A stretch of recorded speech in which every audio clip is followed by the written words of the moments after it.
परिस्थितियाँ इस तरह की हैं कि आज शायद भाषा का जो मामला है वो मुझे भी नहीं करना चाहिए। मैं भी बहुत कम शब्दों में बात करूँगा और चाहूँगा, क्योंकि बहुत सारी चीज़ें ऐसी हैं जो आपके हमारे बीच पहले से ही होती रही है और चर्चा भी होती रही है, बहुत समाधान होता रहा है।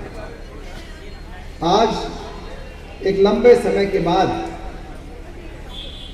मैं अपनी पुलिस की सेवा से, निश्चित रूप से जो सेवा रही है, मैं और समाज को पूरी तरह से उसके कृतज्ञ हूँ और सबका मैं धन्यवाद अदा करता हूँ कि मुझे इतना मौका दिया कि मैं पूरे देश में ही नहीं विदेश में भी बाबा साहब के विचारों को, बुद्ध के विचारों को और बहुत सारे ऐसे विचार जो मुझे लगा कि समाज के अंदर एक समाधान के रूप में जाने जा सकते हैं, उनको फैलाने का मुझे अवसर दिया। मैं शासन प्रशासन को धन्यवाद देता हूँ। समाज ने हमेशा आंखों पर बिठाया। ये बात सही है कि मैंने भी कभी समाज ने जो आंखें लगा रखी है हम पर, हमने कभी भी उनको निश्चित रूप से कभी उनकी अपेक्षाओं को कम नहीं होने दिया। उनकी अपेक्षाओं पर पूरी तरह से तत्पर रहे हमेशा, चाहे वो नौकरी की बातें हों, चाहे जान की खातिर हो, हमेशा हम लोग तैयार रहे। चाहे आधी रात समाज के लिए खड़ा होना पड़े, चाहे आंदोलनकारियों की जान बचाने के लिए खड़ा होना पड़े, चाहे शांति की अपील करने के लिए खड़ा होना पड़े। मैं पुलिस की नौकरी में क्यों आया, बहुत से लोग इस सवाल को हमेशा पूछना चाहेंगे। बचपन में बहुत सी ऐसी बातें जुड़ी हुई हैं जिसमें मुझे लगता था कि शक्ति के नज़दीक रहना बहुत ज़रूरी है। आपके साथ, आपके परिवार के साथ या आपके समाज के साथ जब अत्याचार होता है तो वो ये देख के होता है कि आप कितने शारीरिक रूप से और मानसिक रूप से कमज़ोर हैं। और कमज़ोर को हर आदमी सता करके जाता है और ताकत दिखाई भी देनी चाहिए। मेरी नज़र में सबसे ज़्यादा ताकतवर टीचर होता है। भारतीय संविधान की नज़र में सबसे ज़्यादा ताकतवर जज है, संसद है। लेकिन एक आम आदमी जो इन सबका प्रतिनिधि है, चाहे वो न्यायालय हो, चाहे कानून, संसद, सबका, वो खाकी वर्दी वाला चाहे सिपाही हो, चाहे वो बड़े से बड़ा अधिकारी हो, निश्चित रूप से उससे अपेक्षाएं बहुत ज़्यादा रहती हैं। जब आदमी मुसीबत में होता है तो उस समय सोचता है कि काश एक सिपाही भी कहीं होता तो उसका उत्साहवर्धन होता और उसकी सुरक्षा होती।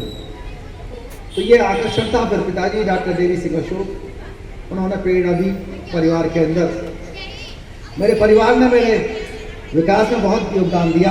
आज मेरी माँ, मेरी मदर इन लॉ, दोनों लोग नहीं हैं, उन्होंने मेरी वर्दी के लिए हमेशा अपेक्षा की, आशीर्वाद दिया।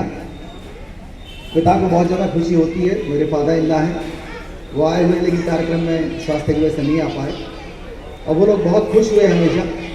और मेरी पत्नी ने समाज की सेवा हो, चाहे विभाग की सेवा हो, हमेशा बहुत ध्यान दिया। मेरी बेटियाँ डॉक्टर अवलोकिता, उनके पति डॉक्टर योगेश सागर, बिटिया प्रशस्ति जो एडवोकेट भी हैं, और बेटा सहर्ष राज अशोक IIT कर रहे हैं। पूरे परिवार को बनाने में डॉक्टर मंजू अशोक ने इतना ज़्यादा योगदान दिया कि जो समय मुझे परिवार को देना चाहिए था उतना समय मैंने नहीं दिया, लेकिन उन्होंने कभी इस बात की कमी नहीं होने दी और परिवार का निर्माण किया और एक उदाहरण प्रस्तुत किया कि समाज की सेवा के साथ साथ और व्यवसाय के साथ साथ परिवार को भी बनाया जा सकता है। और मैं तो हमेशा अपने जो मिशनरी साथी हैं, छोटे भाई और भी लोग हैं, उनको हमेशा ये बात कहता हूँ कि अपने जीवन को अर्थपूर्ण बनाइए और संतुलित जीवन जिए। अर्थपूर्ण जब बनेगा जब आप सोचें कि प्रतिदिन हम कुछ ना कुछ करें अपने व्यक्तित्व के विकास के लिए, चाहे वो पढ़ाई लिखाई या व्यायाम हो। हम अपने परिवार के लिए कुछ करें, चाहे वो आर्थिक रूप से हो, योगदान हो, चाहे वो उनके स्वास्थ्य लाभ के लिए हो, चाहे उनके भविष्य के लिए हो, उनकी पढ़ाई लिखाई के लिए हो। साथ ही साथ समाज को ना भूलें।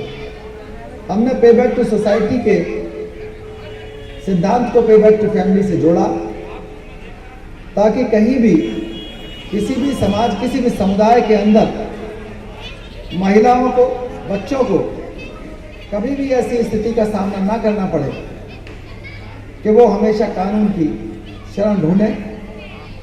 अगर पे बैक टू फैमिली और पे बैक टू सोसाइटी पर लोगों को विश्वास है तो निश्चित रूप से वो समाज अपने आप में एक सस्टेनेबल सोसाइटी के रूप में बढ़ता है।